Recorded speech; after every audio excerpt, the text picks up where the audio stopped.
meantime. So today we're going to talk about objection handling.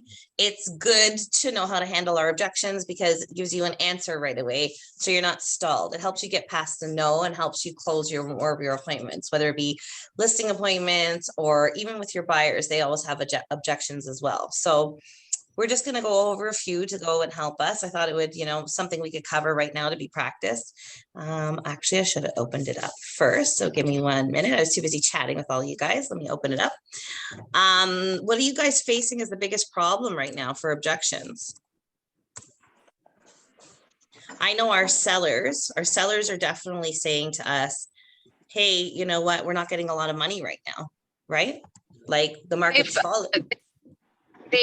The sellers are expecting the market to reflect what it did even like 2-3 months ago. Exactly, right? So like I talk about this couple that I'm going to list their townhouse soon. They were getting $970 a couple months ago, and now they've come around to talk to me, and the latest sales in their building are at $820. And he goes, "Are you kidding me? For 3 months, I lost $150,000." And I'm like, yeah. He's like, that can't be right. And I'm like, that's 100% correct. That's what we're experiencing right now. But at the same time, they need to sell, right? But how are we handling that objection with our clients if they're on the fence about selling? What should we do? What should we do? Right? I always tell them, well, you're going to sell low. You're also going to buy low right now, right? So in the seller's market, we're selling high, but we're also buying high. Right? They don't see that conversion where it's equal, whether it's high or low market, right? If you're a family and you're just moving to another place, you need to get a bigger place or you need to get a smaller place, you're downsizing, you're purchasing something else, it's fine. It's like I was saying, it's only those investor clients we need to be careful with, where we say to them, oh, you just put all this money into this flip and you bought it in the high market, now we're in the low market. Maybe hold for a year, rent, and then see if we can get a better price next year. Right? But other than that, most of our clients, we can say to them, sell low, buy low, sell high, buy high. So it's a good way to get past that objection right now with them, because I know that's definitely the biggest thing, the biggest problem we're experiencing with our clients, right? All right. So we're just going to go over a couple of things because I think it's difficult to list right now. I know I've been focusing on working with our buyers. So again, like I was saying, in this is usually our listing market, right? But I'm encouraging everybody right now who's coming to me and saying, oh, we're slow, I don't know what to do, the market's stalled. I say, no, it's not. Go look through all your buyers right now that couldn't afford in that high market, and tell everybody who's interested in buying, say, oh, hang on 1 second. Some people don't realize. So everybody who couldn't afford in that high market, or anybody who's thinking of buying, say, no, now is a good time to buy. Look, we're not competing against 30 other offers. We're not just having to spend 150, 200,000 over asking. It's a good time to buy right now, right? But now I'm going to focus a little bit on trying to get past the objections I thought today for our people who want to list, right? So the biggest thing is that we have to encourage them. I know you're selling a little low, but you're going to turn around and buy, you're buying low, right? But they say to close your listing presentation and to talk to your listing, your sellers interested in selling, you have to answer 6 questions with them. And so we talk about preparing that CMA. If you guys don't know how to prepare the CMA, especially when you guys get your logins, we'll go and we'll talk about how to prepare that. But basically, just a quick version of it is we have to cover why they need to choose you, why you need to choose your firm, how you'll market the property, the commission, what my home is worth, and what's happening in the market. So why you and why your firm is those blurbs that I talk about, and I can share those materials with you guys as we talk about doing our CMA. You just talk a little bit about RE/MAX, the strength of RE/MAX, the strength of you, right? How you'll market the property is going to basically tell them how you're marketing, what are you going to push out flyers, you're going to call around the neighborhood, you're going to put them up on, your website, whatever you're going to do.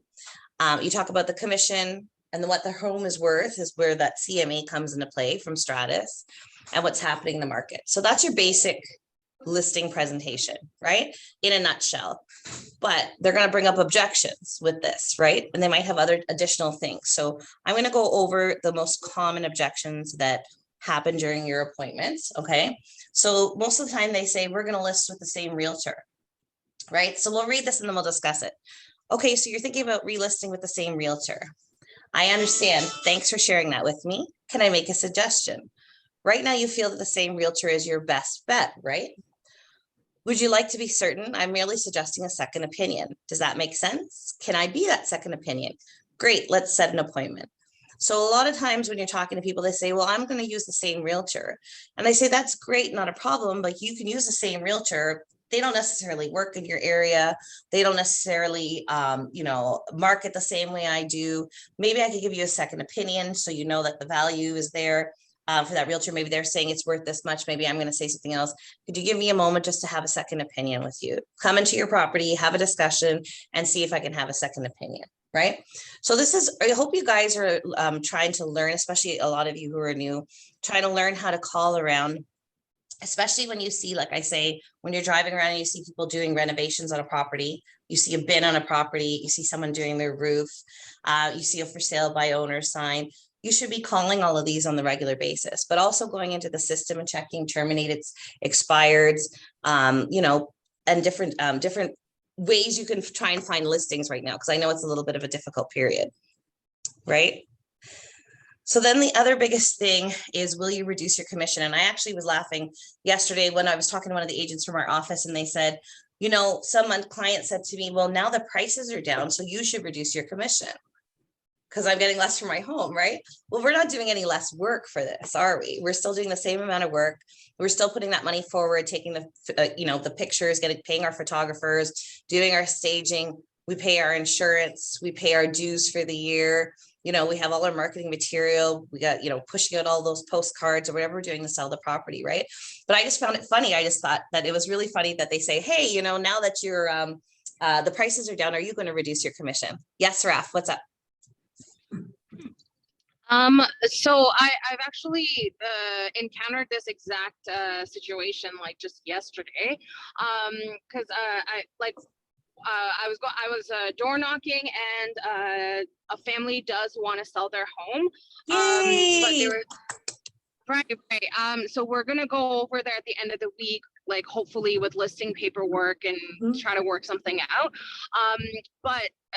So they were already saying like, so we're working with we've talked to some other realtors, and because that's what our commission was, and we said, okay, we just the standard is 5%, and before we could even like elaborate, they were saying that oh yeah, there is no standard, the market is so down, and then they said that the other realtor that they're working with is offering them like 1% for listing and then 2.5% for the cooperating, right? So like, how do we, like, what do we say to these people, So like, I want the this list, one goes over not talking about commission when you're on the phone. Okay, so if you're on a phone conversation with this, you always try to divert the question. So let me go over this quick, Saraf, and I'm going to answer that question right after. So it says, okay, your question is, will I reduce my commission? Great question. I certainly hear that a lot. Can I make a suggestion? I've made a note of that question. That'll be one of the first items I discuss when I see you. Okay, this will work some of the time, but sorry. This was in person though, Christine. No, I know. So once you get to the in-person part and you get to the commission, my favorite thing, and I find it makes a lot of people think in the listing appointment, I always say to them, so that person's going to do it for 1%. Yeah. Okay. And you want me to do it for 1%. Yeah. But if that person can't defend their own worth, how are they going to defend the worth of your home? They're only talking about 2.5% commission. We're talking about your over $1 million property. You're going to trust the person who can't defend themselves to defend the worth of your property. I said, I don't really see it. I said, I know that I'm a tough negotiator, and I know that you're paying me more commission, but I'm going to get you more money at the end of the day, because I know that I am not afraid to tell the other person or the other salesperson coming with their buyers that I'm sorry, you have to pull up the value or my client's not going to accept it. Right? You have to show them you have negotiation skills. Don't be afraid. Right? I always tell my clients, my agents that I'm training, I say, never walk out of the door and don't take it, even if it's 1% commission, but always fight for your commission at the end of the day, because you're worth it. You're putting that money in, right? And if you turn around and leave that appointment and you don't do it for the 1%, the very next guy is going to come and take 1%. Something's better than nothing, right? But you're going to try and fight for it. I think I'll go over to my slide real quick while we're on the whole topic of commission. Let me just try and remember what training it's in. But I always talk about getting more commission at the end of the day, right? I think it's in the CMA presentation I do. Commission structure here, right? Yeah. Okay. So I always bring up this slide and I always refer back to it. And I like to go over and over it again. So even without the chart in front of you, you can kind of explain to your clients and you can try and fight for more commission. So we all know what we're talking about when a client says to us, hey, that guy's going to do it for 1%. We all understand what they're saying to us. Okay. But most people don't understand the full breakdown. When they hear an agent tell them 1%, if you explain the commission this way, I guarantee you a lot of times it's going to get you more commission. Okay. So you're going to start off, you're going to say, hey, the total commission standard, industry standard right now is 5%. Okay. 2.5 goes to the co-op. I'm not going to touch the co-op side because what happens is I always tell my clients, we give them full commission because if there's other things in the neighborhood that are offering more commission than us, your house is going to get shown less unless the client specifically asks to see it, right? And it's just the truth. A lot of agents go, oh, 2% commission. I'm not going to show my client that property, right? So what we got is my 2.5 that I can negotiate. From my 2.5, I split 1.25 and 1.25 with my office. Now, this is the point where the public kind of gets a little wishy-washy because they don't fully understand what our splits are. Right? All of us are on different splits depending on our production. But at the end of the day, you're going to tell your client half going to the brokerage. Okay. You give me 2.5, they get 1.25.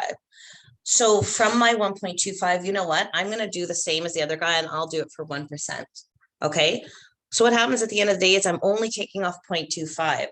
A lot of times when I explain it like this to my client, I get my listing paperwork signed at 4.75. Right? You understand? If you do that, I think Saraf just missed that explanation. She's joining again. If you do that, I tell you that a lot of times you'll walk out of that listing appointment.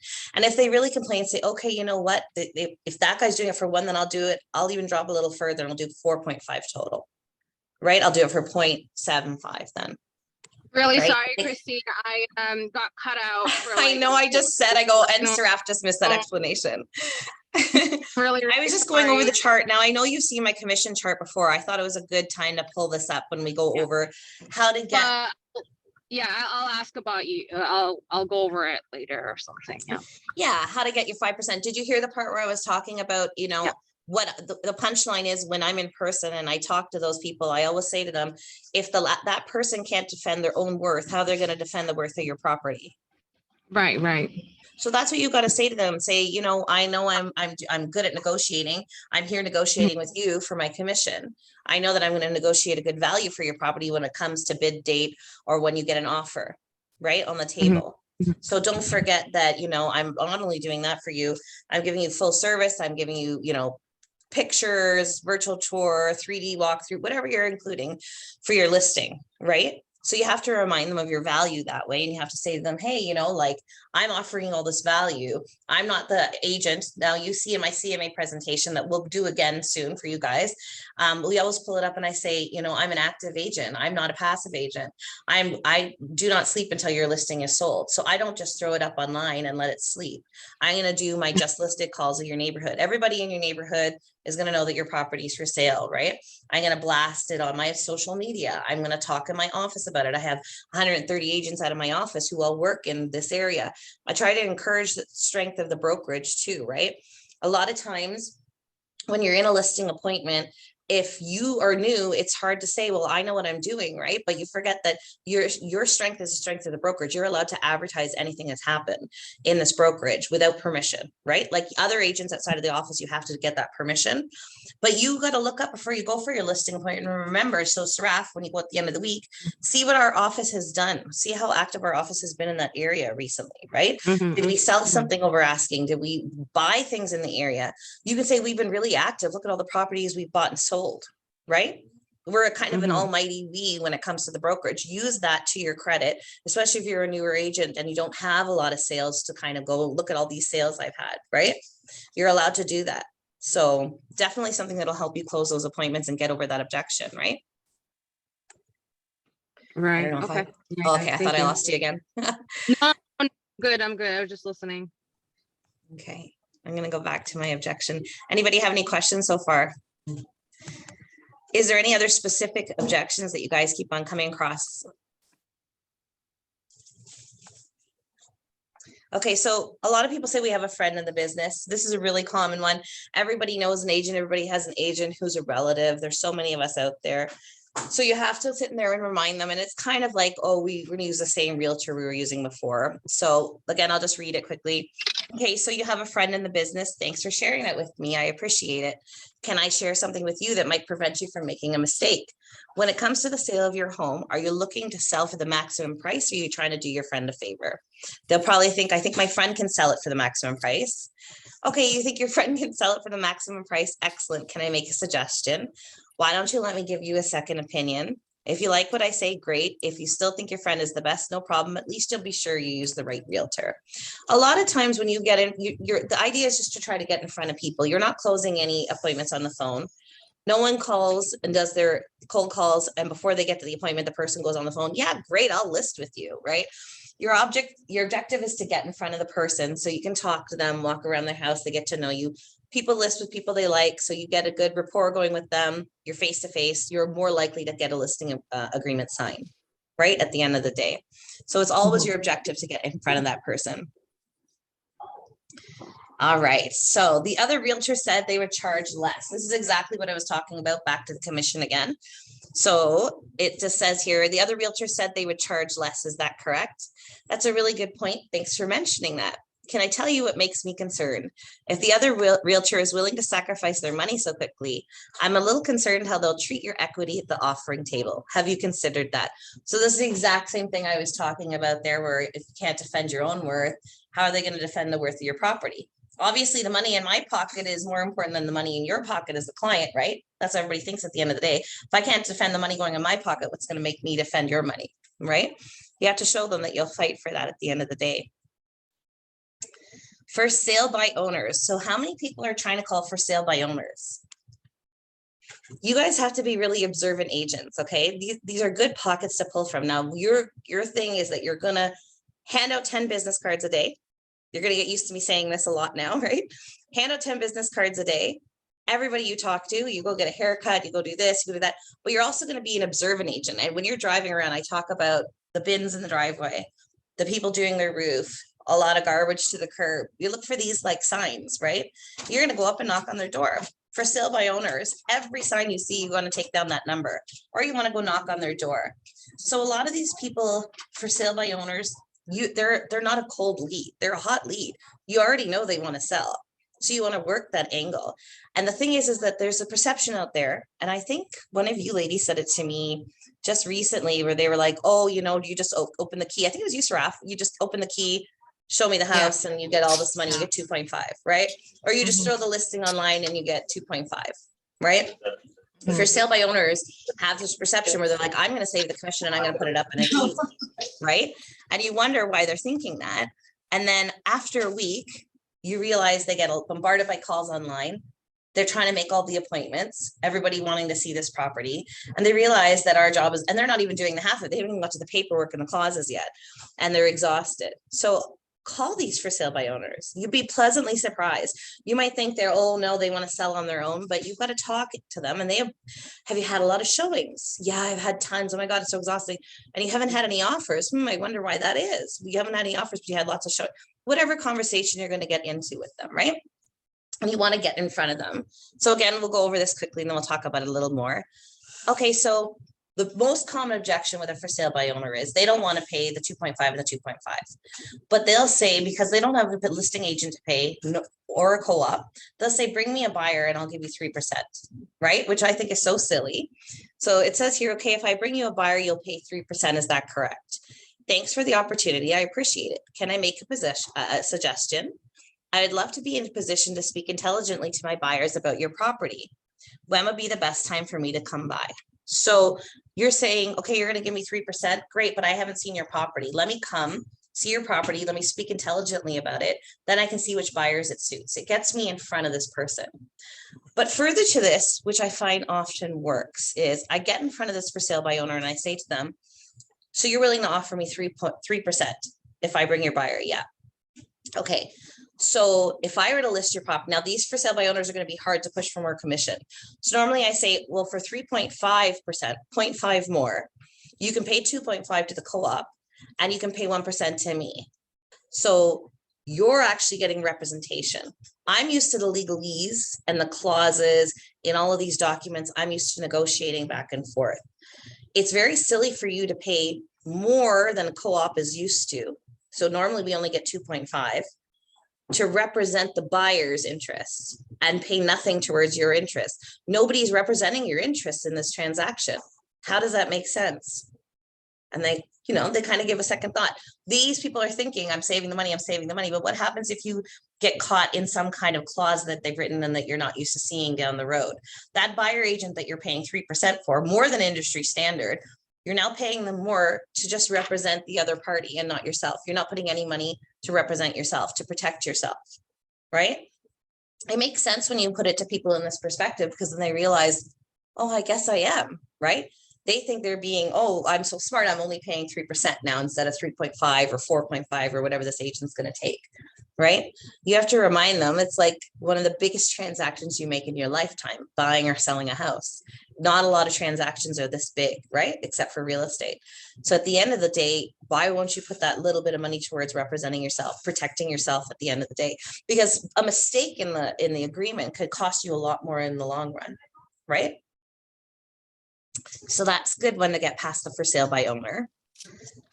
Sometimes you call people and they say, oh, we're going to keep it off the market for a while. And you just see here who's not on. I'm muting you, Saraf, sorry. So we're going to keep it off the market for a while. So they say, okay, you're going to keep it off the market for a while. Is that correct? Thanks for sharing that with me. I really appreciate it. Do you mind if I ask you a question? If you had an offer for your home in the next 30 days for the right price and the right closing, would you consider it? Okay. So people say, oh yeah, I'm going to keep it off the market. Sorry, did you have a question? Okay. We're going to keep it off the market for a while. They kind of say this because again, they're tired with all of the showings and they don't want to be bothered anymore. And it hasn't sold. Either they've listed with another agent or they've tried to be a for sale by owner. One case or the other. But when you say to them, well, if I brought you an offer today that was the right price, wouldn't you sell it? Okay, well, I'm working with lots of buyers right now that this might be a good fit for. Let me come and look at your property and, you know, educate myself a little bit more about it. And then I'll come back and I'll talk to my buyers. Again, you just want to get it in front of people and get past that no, especially when you're on the phone. You want to get past that no. Either you want to be able to call them again or book a time to see them, right? All right, so that's all it for the scripts I have. Does anybody have any questions so far? How are all these objections that you guys are handling? No questions? All right. They just seem to sometimes they just sort of like brush it off, you know, like they'll be like, oh, you know, but I want to wait for the recession or something. And then no matter, like, you know, you try to explain to them that like there's no recession or something, like, you know, or like, you know, if you sell low, you can buy low or something, like, you know, like you try to explain all of that stuff. And then I don't know, like it seems like they feel like you're just being too aggressive or something. Yeah, well, it's okay. I mean, you have to be a little bit, you can't be super passive, otherwise you're never going to close anything, right? But the biggest thing is that you have to, I always say you have to sense your client's motivation, right? What is your client's motivation? Did they get a job transfer? Or are they just testing the market? They don't have to move anywhere. They just want to throw the house up and see if they can get it. You know, you have to sort of, you know, like I say, you have to organize your clients from what are the hot leads to the cold leads. Like, don't be wasting your time being aggressive with a cold lead when you have some warm and hot ones waiting in the mix, right? So it really all depends on your client's motivation at the end of the day. You have to say, why are you moving? How fast do you have to move? When do you have to be there? You know, is there a specific thing we're looking for when you're moving that might halt us? Like, I have a lot of clients that I've come across where they specifically want a specific kind of house and it has to be this way, whether it, you know, the kitchen has to be a certain way, or maybe it's a difficult thing to find. I just worked with an elderly lady actually a couple months ago, and she wanted to buy a bungalow because she was selling her 2-story. She couldn't do it anymore. close to where her sister lived, but where her sister lived, the bungalows were a scarce commodity, right? It was all 2 stories, right at Port Union and Lawrence, kind of right in that area. And everything that came up, I was like, oh, it's 2-story. Oh, it's 2-story every single day. Then I go show her a bungalow. It was a hot market. We'd lose a bidding war. Well, then I'd be stuck another 3 weeks waiting for another bungalow to come up, right? So sometimes it's a scarce commodity where your client might be stalled. That again, you know, you can't really help, but you've got to sense like what their motivation is, what they're looking for, and sort of organize how you're working with your clients in that order, right? If you walk into my office, you see, I have honestly, and I'm sure I've showed you before, Sraf, or anybody who comes, I'm pretty open about how I work. I keep so many lists because you just have to keep reminding yourself of everything. The biggest thing is that clients slip through the cracks if you don't keep these reminders. So first thing, Thursday, I'm going to do bring your own device again. We're going to go on the CRM because I want to make sure I made sure all you guys are set up for leads, whoever has their logins for the system.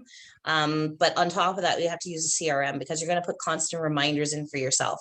Remind yourself of every little thing. Because if someone tells you, you know what, I'm not going to sell for 3 months, call me in 3 months. I guarantee you're not going to remember to call in 3 months if you don't put a reminder in the CRM or somewhere to remind yourself, right? And don't wait 3 months. That's my other point of advice. If someone says they're going to sell in 3 months, you have to keep on top of their mind. You have to send them, you know, maybe a newsletter, or maybe if something comes up in their neighborhood, say, oh, look, did you see what that sold for?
Hello, sorry about that. All of a sudden my laptop died, no warning.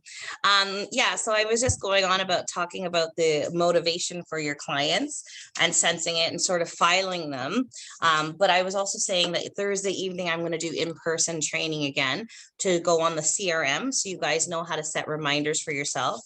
But literally, like I've shown you guys a million times, I write notes in my sticky note, you know, like the yellow notepad on your phone. As soon as I think of it, if you walk in my office, I write things on my whiteboard. So I turn around and kind of look, who should I call next? And I literally turn around and read the names on my whiteboard. I go in my CRM and I look at reminders. Who haven't I followed up with this month that I should have, that I set a reminder for? You know, you've got to just find all different ways to keep on pulling, because you guys are going to be really surprised when you like call someone and they go, oh yeah, I was looking last week. I was thinking I wanted to see this house that went up for sale. Can you take me to see it? And you go, of course, I'd love to. Right.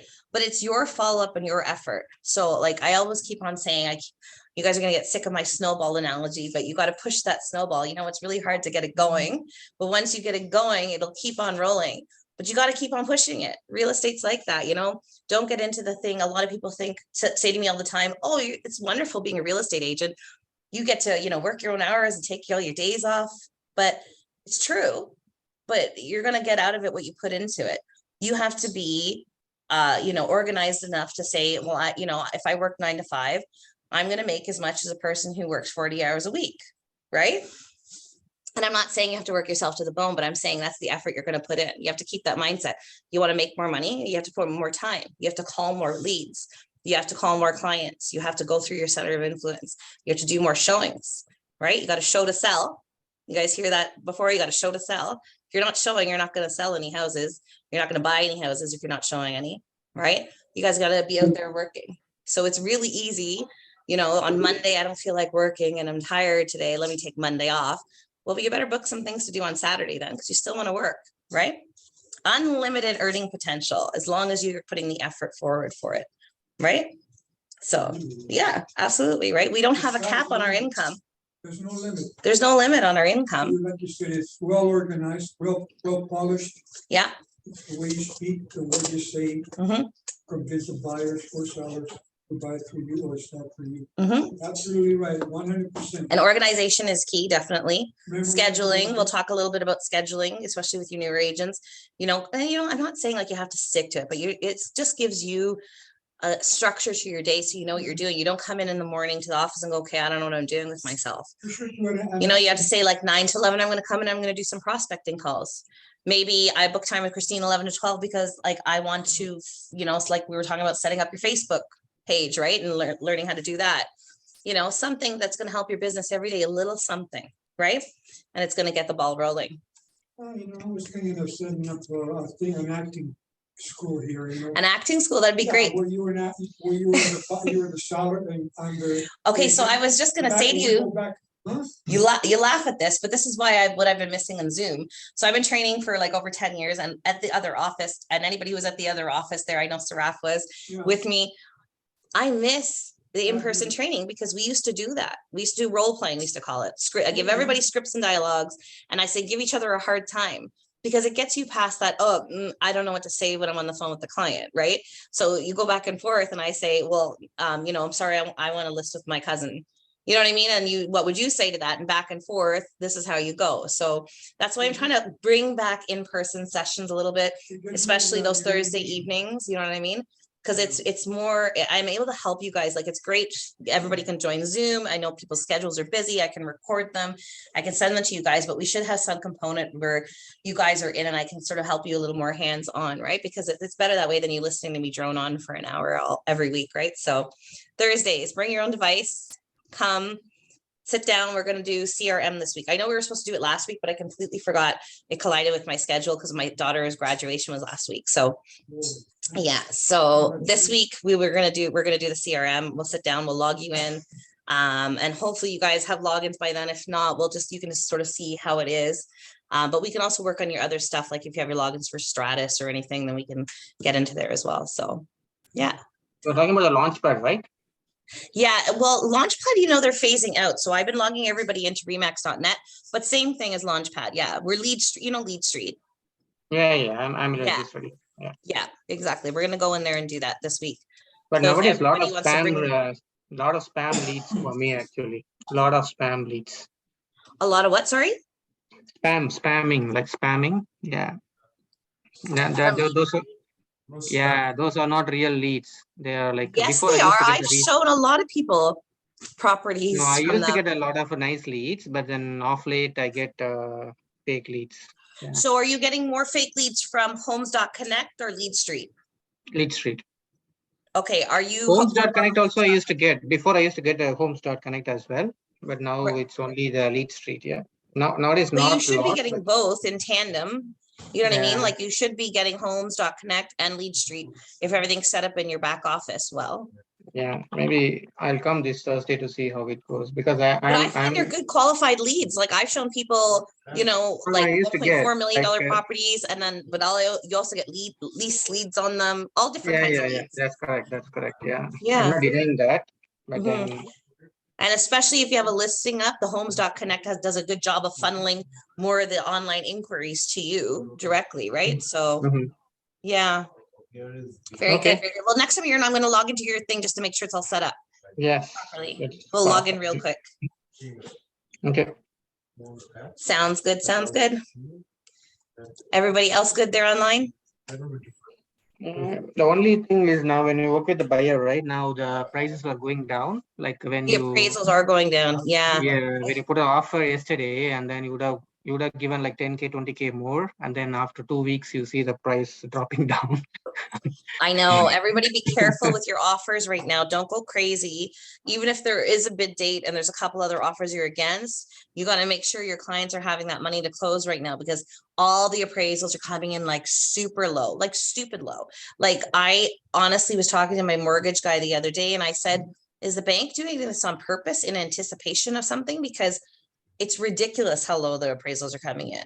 So be very careful with your offers right now. Don't overbid because it's not going to close in the next little while unless your client has the money to bridge that gap, right? So very, I know, definitely scary market. but it's okay. It'll correct itself. I know, because like I say, it's like a little roller coaster ride you ride through real estate markets. It'll come back up. Yeah, next year it should come up. Yeah. Excellent. So everybody good there online? Yes. Excellent, excellent. Good luck with your showing, Saraf. Everybody have Thank you. good appointments this week. Close some listings, right? Close some buyers. Try something new. Try a commercial deal. Do something, right? Just try something different and out of the box right now. If you're a little stalled in your business, just try and explore other things that you've seen before. There's so much out there to go Yeah, into the real estate. yeah. For sale by owners aren't just for residential, you see sometimes on businesses, right? So I mean, like, if you see that, walk into them, chat with them. Even if you don't know what the heck you're doing, come in and talk to me and say, oh my God, I have this commercial deal and I don't know what I'm doing, right? We'll work on it together. You want to sell your business? Yeah, just like you would a residence. Yeah, Or dry cleaners, you want to sell your dry? yeah, cleaner that's what I'm business? saying. Sometimes they have for sale signs there too. They're for sale by owners. So think of different avenues of business. Call those clients you sold to, within the last 5 years. See if they want to take some of the equity out and invest in something now that the market's lower. Not only our buyers or our first-time buyers, but maybe our investor clients want to buy something now, right? Oh, a lot of people have a lot of money out there. They have money. Like, even though the prices are down, they might still have equity in their property from the prices like going up. But even if they've been there 5 years or 4 years, whatever, if you sold to them a couple of years ago, reach out to those clients and see if they want to invest in something. There's an avenue of business for you, right? So yeah, just sort of sit down and think outside the box, what you wouldn't normally do when business isn't flowing, right? And you'll come down I'm sure you'll come with other streams. All right, everyone, I will see you Thursday in person. If you guys can make it, I'll send the page out today. Everybody have a lovely week. Short week this week. Short week this week. Canada Day on Friday. The office is closed on Friday, so everybody has to work extra hard to take 3 days off this weekend, right? Thanks. No problem. Have a good week, guys. Bye-bye. Bye. Bye. Take care. You too. Bye-bye.